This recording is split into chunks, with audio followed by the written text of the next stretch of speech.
데오빌로여, 내가 먼저 쓴 글에는 무릇 예수께서 행하시며 가르치시기를 시작하신부터 그가 택하신 사도들에게 성령으로 명하시고 승천하신 날까지의 일을 기록하였노라.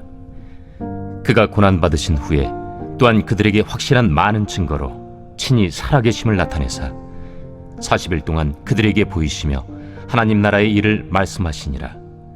사도와 함께 모이사 그들에게 분부하여 이르시되, 예루살렘을 떠나지 말고 내게서 들은 바 아버지께서 약속하신 것을 기다리라. 요한은 물로 세례를 베풀었으나 너희는 몇 날이 못 되어 성령으로 세례를 받으리라.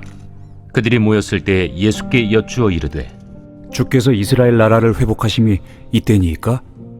때와 시기는 아버지께서 자기의 권한에 두셨으니 너희가 알 바 아니요 오직 성령이 너희에게 임하시면 너희가 권능을 받고 예루살렘과 온 유대와 사마리아와 땅 끝까지 이르러 내 증인이 되리라. 이 말씀을 마치시고 그들이 보는데 올려져 가시니 구름이 그를 가리어 보이지 않게 하더라. 이 예수는 너희 건축자들이 버린 돌로서 집 모퉁이의 머릿돌이 되었느니라.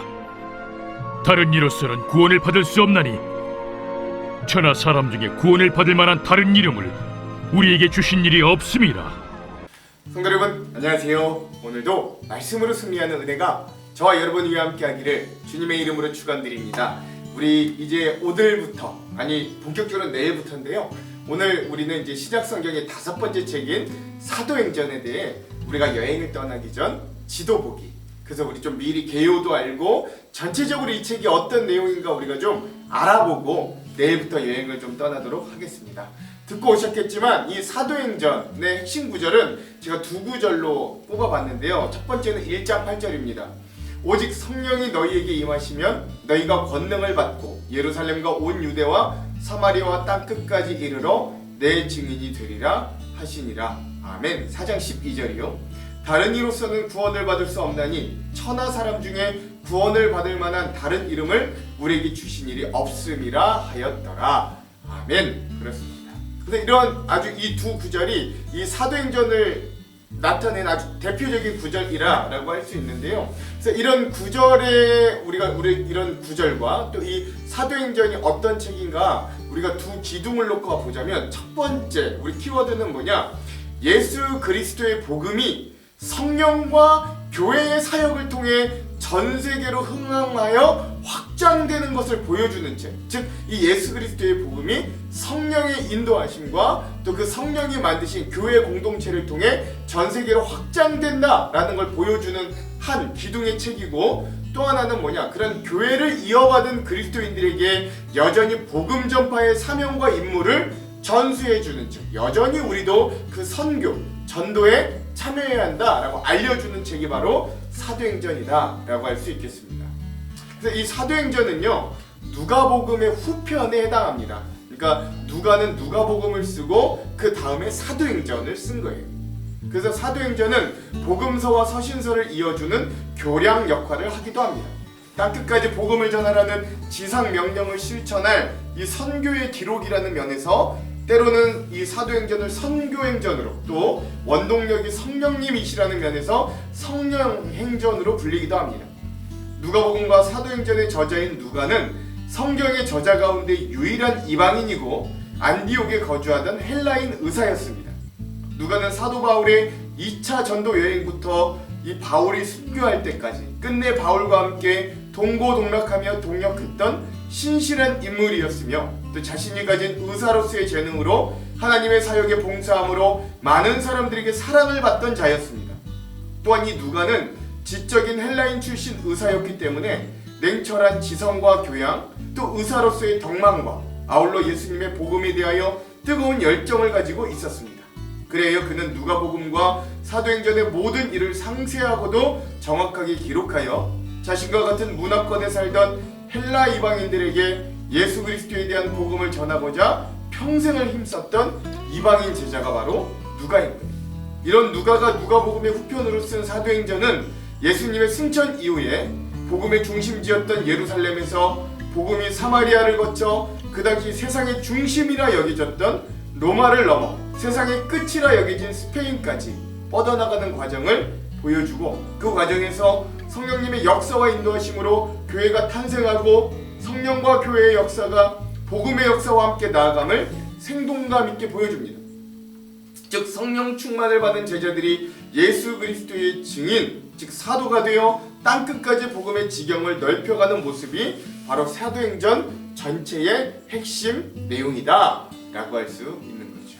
자, 그럼 오늘 우리가 이러한 사도행전의 개요들을 한번 살펴보도록 하겠습니다. 먼저 첫 번째, 우리 사도행전의 이름의 뜻을 한번 살펴봅시다. 사도행전의 이름은요, 헬라어로 프락세이스 아포스톨론이라고 합니다.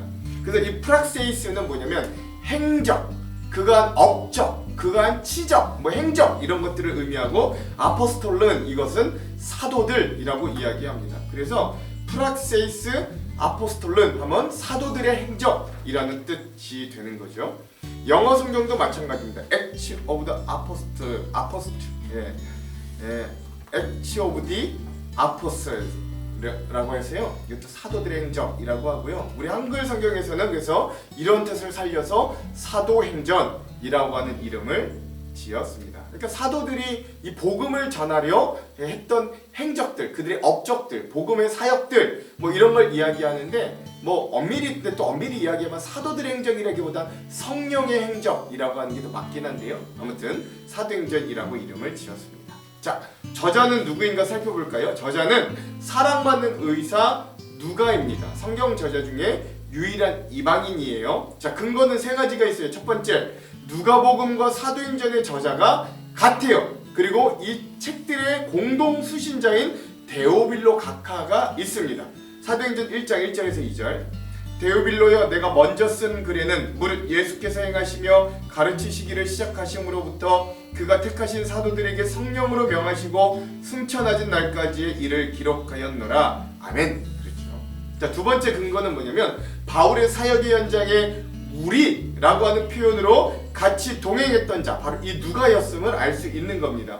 특별히 사도행전 16장부터는 이 남의 사역을 기록하듯이 하는 게 아니라 우리가 이렇게 했다라고 우리라고 표현하는 걸 볼 수 있어요. 대표적으로 16장 10절에서 11절, 바울이 그 환상을 보았을 때 우리가 곧 마게도냐로 떠나기를 힘쓰니 이는 하나님이 저 사람들에게 복음을 전하라고 우리를 부르신 줄로 인정함이로라. 우리가 드로아에서 배로 떠나 사모드라게로 직행하여 이튿날 네아폴리로 가고. 아멘. 그렇습니다.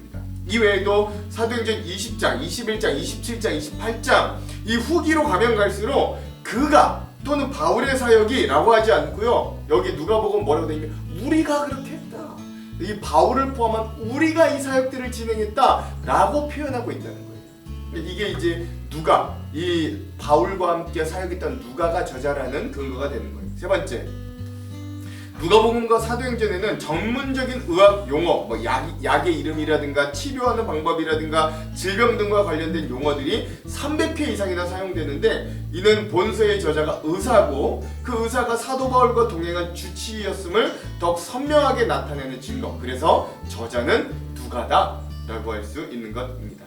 자, 세 번째, 이 사도행전의 기록 연대를 한번 살펴봅시다. 사도행전의 저작 시대는 주후 AD 60에서 63년으로 봅니다. 이것도 세 가지 학설이 있는데 우리 첫 번째 학설을 우리는 받아들여요. 우리가 받아들일 학설은 이겁니다. 기록 연도는 주 60년대 초반, 즉 베스도가 행정관으로 집정한 이후, 즉 베스도라는 이 총독이 이스라엘로 집권한 이후로부터 주 63년경이라고 봅니다. 그 이유는 바울이 로마에서 가택 연금을 당한 사건이 기록이 되어 있는데 그게 61년이었어요. 근데 예루살렘이 함락되었던 70년이나 네로의 박해가 심했던 64년이 엄청난 사건임에도 불구하고 이 사도행전에는 기록되어 있지 않았기 때문에 보통 60년에서 63년 정도의 이 사도행전이 쓰였을 거라고 기록을 보게 됩니다.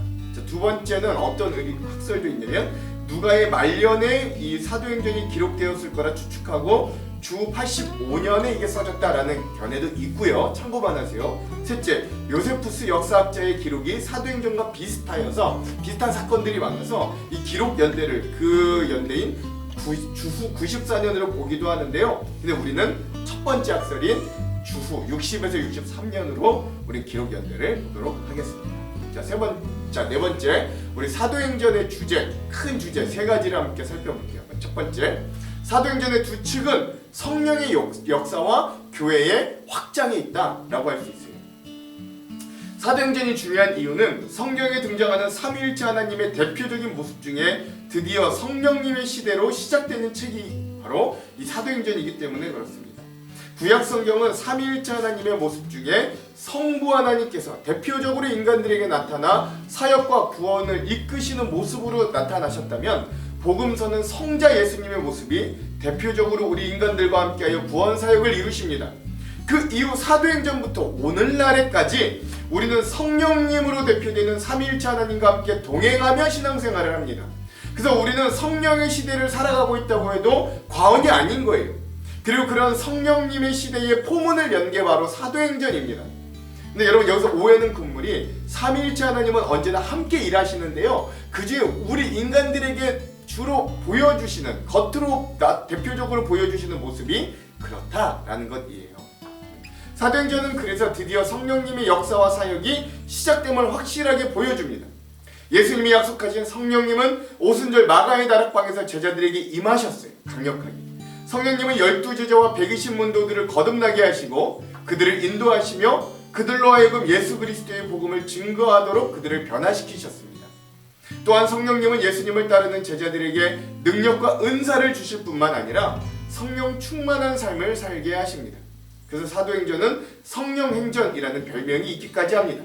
즉, 성령님의 역사와 인도하심이 사도행전의 역사들을 이끄는 가장 중요한 선교와 복음 전파의 핵심 원동력, 즉 엔진, 심장이 되는 것이죠. 실제로 사도행전 전체에서 성령이라는 단어가 총 거의 40회, 39회나 등장하고, 성령님의 임재하심으로 인한 대회개 및 성령 충만한 권능의 사건이 모두 5차례나 기록되어 있을 정도로 사도행전은 성령님의 강력한 인도하심과 권능이 없다면 아무것도 아닐 정도로 성령님의 생생한 역사와 권능이 강조됩니다. 이게 사도행전의 첫 번째 엔진이에요. 그런데 이런 성령님께서 예수님이 승천하시고 이 땅에 남은 제자들과 함께 하실 때 놀라운 공동체들이 이 땅에 비로소 생기게 됩니다. 그것이 바로 제자 공동체, 바로 교회입니다. 그러므로 교회의 탄생과 확장은 이 사도행전의 두 번째 엔진입니다. 사도행전은 신약 성경의 유일한 교회 역사서이자 교회 역사의 중심뼈대가 됩니다. 만약 사도행전이 없었다면 서신서들에 나오는 교회들이 어떻게 생겼는지 우리는 아직도 알 수 없었을 거고, 오늘 우리의 교회가 어떻게 시작되었는지도 알 수 없었을 거예요. 그만큼 사도행전은 오늘 우리 교회의 근원을 알려주는 아주 중요한 신약 성경책입니다. 또한 그렇게 시작된 교회에서 어떻게 예배를 드렸고, 어떻게 그 교회가 발전하였고, 또한 수많은 박해와 방해 가운데서도 어떻게 죽지 않고 교회가 살아 성장하였는가도 알려주는 게 바로 사도행전입니다. 그래서 사도행전에서는 교회의 근본은 머리 대신 예수 그리스도이시며, 교회의 설립과 운영의 원동력은 성령님의 강림과 인도라는 사실을 우리에게 알려주는 거예요. 즉, 교회는 예수 그리스도를 믿는 믿음에 기초하여 세워지는 것이고, 성령님의 능력 안에서 이루어지고 유지되어가는 공동체라는 정체성을 우리에게 분명하게 알려줍니다. 그러므로 아무리 사람이 많고 재정이 풍족하여도 이렇게 예수 그리스도를 믿는 믿음과 성령님의 인도와 능력이 아닌 그 어떤 것이 교회를 이끌어간다면 그건 병든 교회라고밖에 할 수 없는 거예요. 아무리 커도, 아무리 재산이 많아. 그러므로 우리는 사도행전을 읽으면서 오늘 우리 교회 공동체를 돌이켜볼 수 있어야 됩니다. 특별히 사도행전에 등장하는 초대교회의 모습은 지금도 모든 교회의 모범이 되는 교회의 모습이 됩니다. 사도행전에 등장하는 이 초대교회의 진정한 모습은 말씀과 기도 속에서 서로 사랑으로 교제하고 구제하고 봉사하고 선교에 앞장서는 공동체입니다.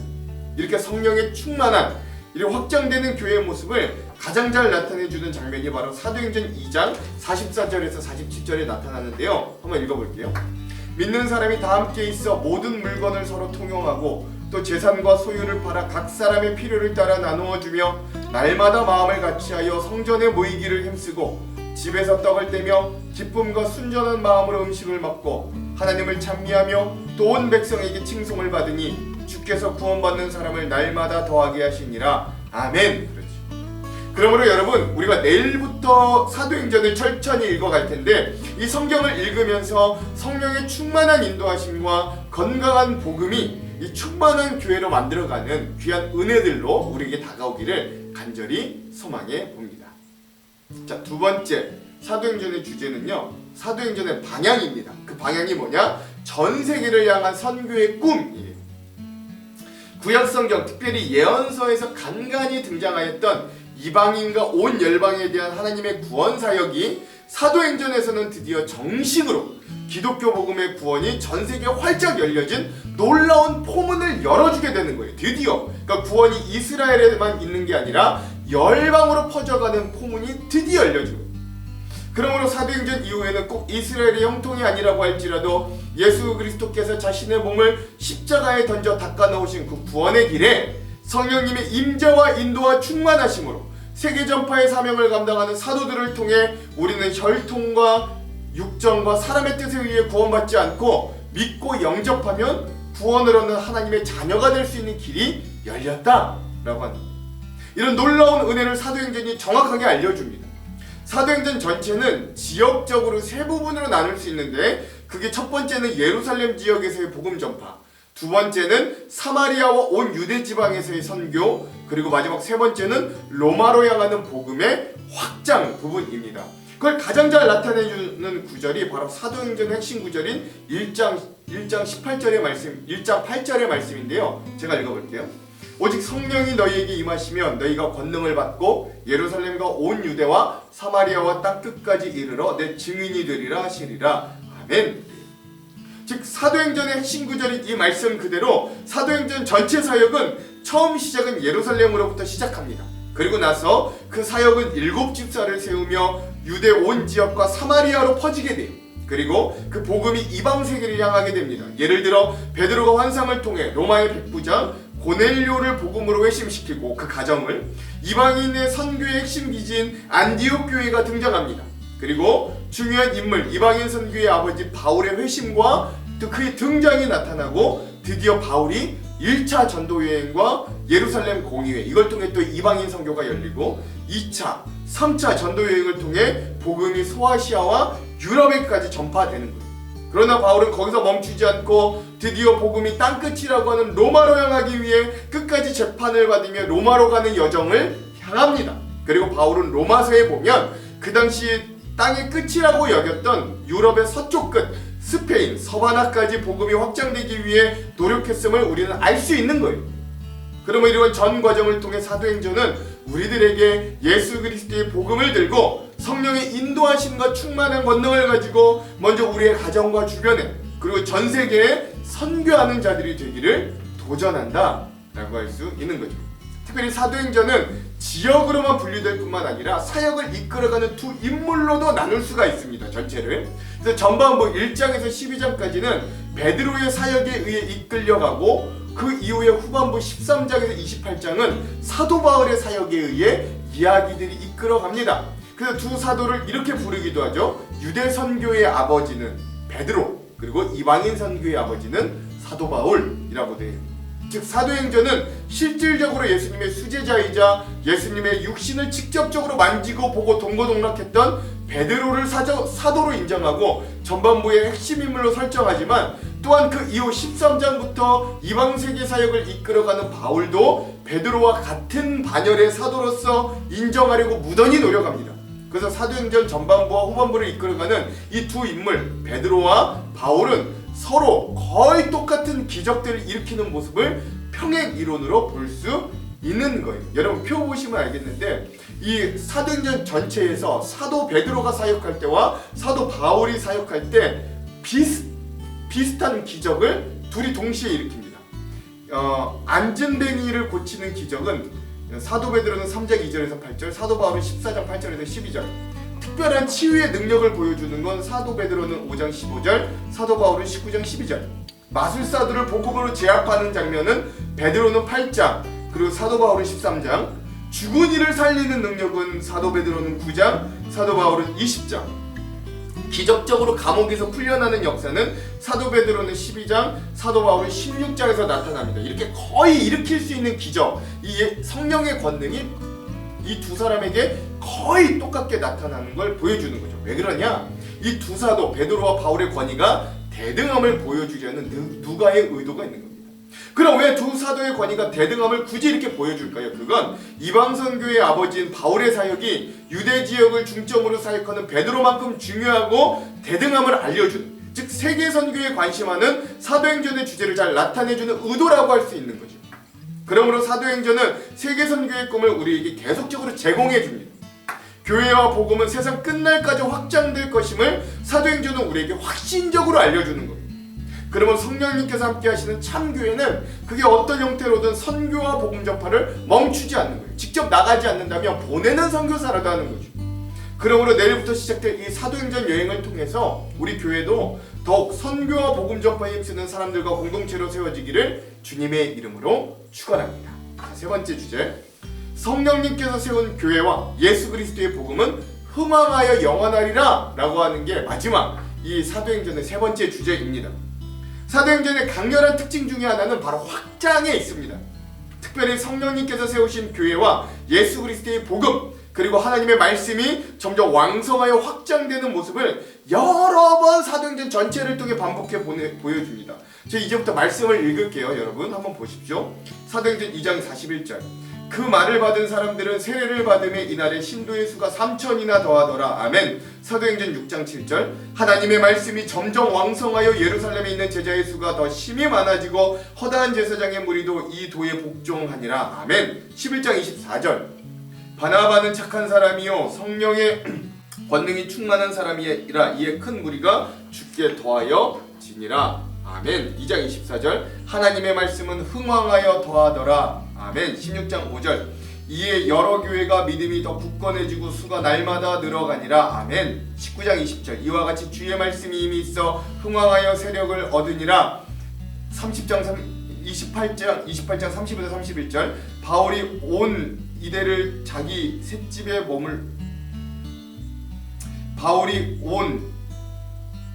이태를 자기 셋집에 머물러서 자기에게 오는 사람을 다 영접하고 하나님의 나라를 전파하며 주 예수 그리스도에 관한 모든 것을 담대하게 거침없이 가르치더라. 아멘. 그러므로 사도행전의 핵심 단어는 한마디로 교회를 통한 하나님 나라의 확장이라고 할 수 있습니다. 그리고 사도행전은 그러한 교회의 흥황의 모습을 정확하게 보여주고 증거합니다. 때론 그 가운데 내적인 교회의 실패와 외적인 박해가 있지만 그럼에도 불구하고 그러한 핍박과 도전이 거세지면 거세질수록 성령님의 역사와 권능도 그만큼 더 힘이 세워지고 믿는 자의 수도 날로 더하여졌어요. 즉 사도행전은 이런 교회와 하나님 나라의 확장을 보여주면서 오늘 믿는 우리들로 하여금 자신감, 거룩한 자신감과 또 새로운 소망과 기대를 품게 만드는 거예요. 그러므로 오늘날 우리 교회도 마찬가지입니다. 우리의 교회가 성령님의 이 주권과 간섭하에 있다면 오늘 우리가 시도하는 이런 복음 전파에 대한 방해와 시련이 있을지라도 복음 사역은 지속적으로 성공한다는 거룩한 자부심과 자신감이 사도행전에 풍성하게 내포되어 있고 그것이 오늘 우리 그리스도인들에게도 새로운 기대와 소망을 불어넣어 주는 거예요. 그러므로 우리는 사도행전을 통해 그런 거룩한 자부심과 자신감을 회복하고 복음 전파에 더욱 힘쓰는 자들로 살 수 있는 겁니다. 마지막으로 사도행전의 특징 중에 하나는 사도행전은 열린 결말로 끝난다라는 사실이에요. 이 말은 사실 사도행전은 끝나지 않은 책이라는 뜻이기도 합니다. 즉 사도행전은 이 바울이 로마에 도착하여 첫 번째 감옥의 투옥 중에도 여전히 사역을 활발하게 하여 향후에도 계속 성령님의 인도를 통한 세계화 교회 선교 사역이 힘차게 이루어질 걸 암시하면서 이 책을 마무리합니다. 급하게. 그럼 사도행전은 왜 이렇게 갑자기 열린 결말로 급하게 마무리되는 걸까요? 그건 초대교회에서 시작한 이 세계복음화를 이 현대교회가 이어 갱신해야 된다. 역시 그 바톤을 이어야 한다 라고 하는 의도가 있는 거예요. 그러면 이런 사도행전의 구조가 우리들에게 알려주는 건 성령님의 역사는 여전히 계속되고 그것을 믿고 도전하는 이들을 통해 사도행전은 계속된다라는 걸 알려주는 거죠. 그래서 우리도 그렇잖아요. 우리 가까이 큰 교회는 온누리 교회로부터 위시한 수많은 교회들이 한때 교회 표어를 액트 29라고 해놓고 우리도 사도행전의 바통을 이어받아 이 선교하는 교회, 선교하는 공동체가 되겠습니다 라고 했던 일들을 기억하시죠. 그러므로 하나님 나라의 확장에 대한 사명과 숙제는 여전히 오늘 우리들에게도 살아내야 할 우리의 사명이자 삶이 됩니다.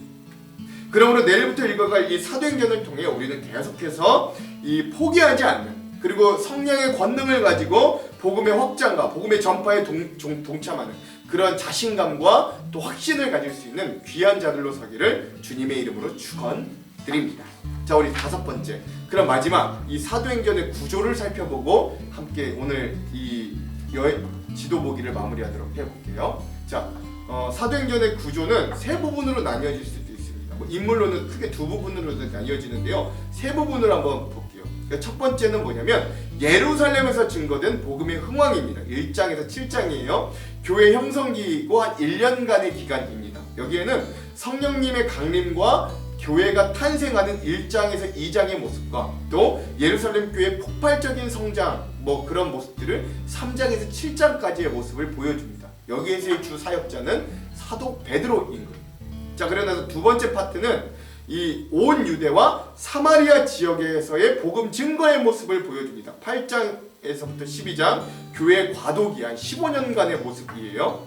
이게 네 부분으로 여기 나눠지는데, 첫 번째 바울의 교회 핍박과 빌립 지사의 복음 전파 사역이 8장에 등장하고요. 사도 바울의 회심과 베드로의 복음 전파가 9장, 이방인 고넬료를 향한 전도와 이방인 선교가 열려지는 10장에서 11장, 마지막 초대교회 선교 확장과 박해가 11장에서 12장까지 이루어집니다. 여기까지 주 사역자는 베드로다라고 할 수 있어요. 그래서 크게 두 부분으로 나뉘어진다면 여기를 1장에서 12장까지를 전반부 다 인물로는 그렇게 볼 수도 있습니다. 근데 어쨌든 예루살렘에서의 복음 증거는 1장에서 7장, 그리고 더 넓은 온유대와 사마리아 지방에서의 복음 전파는 8장에서 12장이라고 할 수 있습니다. 자, 마지막 세 번째 파트는 그래서 그 복음이 땅끝 로마로까지 전해지는 복음의 모습, 즉 13장에서 28장 마무리까지 될 수 있고요. 이게 교회 확장 기한 21년간의 이야기들을 보여줍니다. 여기에는 바울의 1차 선교여행 13장에서 14장, 그리고 예루살렘 공의회와 바울의 2차 선교여행이 15장에서 18장, 그리고 바울의 3차 선교여행이 18장에서 21장, 마지막 네 번째 바울의 로마 재판 여행이 21장에서 28장. 어떤 분들은 이걸 4차 여행이라고까지도 이야기합니다. 이렇게 이 바울을 통해 이 복음이 예루살렘뿐만 아니라 온 유대 지역뿐만 아니라 소아시아와 유럽과 그 당시 전 세계 패권 국가였던 로마로까지 향하는 이 복음의 확장되는 모습을 보여주면서 이 열린 결말로 사도행전이 마무리된다라고 할 수 있겠습니다. 여러분, 오늘 우리가 이렇게 사도행전 지도 보기를 한 것처럼 우리 내일부터 떠나는 사도행전 여행을 기대하시면서 우리 말씀의 여행을 잘 떠났으면 좋겠습니다. 제가 기도할게요. 하나님, 우리가 내일부터 떠날 이 사도행전 여행을 위해 오늘 이 책이 어떤 책인가 우리가 함께 살펴보았습니다. 하나님, 이 사도행전을 우리가 읽고 여행을 할 때 우리도 이 초대교회와 같은 귀한 선교와 하나님 나라를 확장에 애쓰고 힘쓰는 귀한 자들, 성령의 충만한 임재와 권능을 경험하는 귀한 시간들로 세워질 수 있도록 인도하여 주시옵소서. 그렇게 하실 주님을 기대하며 예수님 이름으로 기도합니다. 아멘. 오늘은 이 영상 이후에 올레인션스 경배와 찬양에 보내소서 찬양을 듣고 영상을 마무리하도록 하겠습니다. 그럼 사랑하는 성도 여러분, 오늘 하루도 말씀으로 승리하십시오. 사랑하고 축복합니다. 하나님이여, 우리를 보내주시옵소서. 시련과 핍박이 찾아올 때도 주님의 눈물을 기억하며 주의 사랑을 전하게 하여 주시옵소서. 우리를 보내주소서. 주님 나를 택하사 잃어버린 자에게 아버지의 사랑을 나누게 하시네. 어두움을 밝히며 차가운 마음 거기는 진리의 빛 전하게 하소서.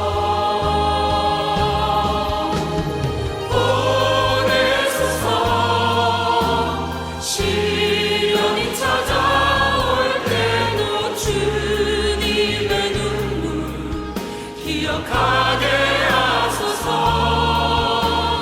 보내소서. 주께서